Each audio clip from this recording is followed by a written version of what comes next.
127 நாடுகளின் ராணி போல ராஜரீகமாய் வாழ்வதற்கு மகாராஜா இயேசு உங்களுக்கு உதவி செய்வார். ஆனால் நிறைய பேர் உபதேசம் கேட்பதில்லை. அது வேதனைக்குரியது. அவசர ஜபங்களை தேடி வருவார்கள்.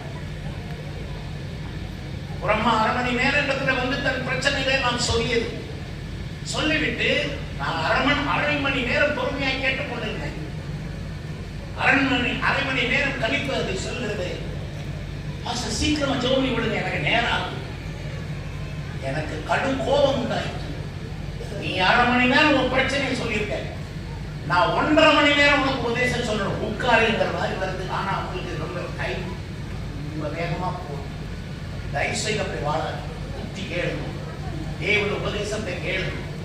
நான் உங்களுக்கு சொன்ன உபதேசத்தினால் இப்பொழுதே நீங்கள் சுத்தமாய் இருக்கிறீர்கள் என்று யோவான் 15:3 இயேசு சொல்லியிருக்கிறார். நான் நிறைய உபதேசம் கேட்டேன்.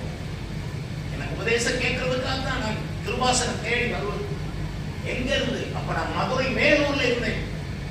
3 பஸ்கள் மாறி ஐயாவை தேடி எதற்காக வந்தேன்? அவர் 2 வார்த்தை சொன்னாலும் பரவாயில்லை என்பதாக தேடி வந்து காத்திருப்பேன். அருமையானவர்களே, உபதேசம் கேட்பதற்கு நாகர்கோயிலே பாஸ்டர் இயேசுதாஸ் துணைவியினுடைய பாஸ்டர் அங்கே இருந்தார். அவர் எனக்கு உபதேசம் கொடுப்பார். அவர் என் வீடு தேடி வருவார்.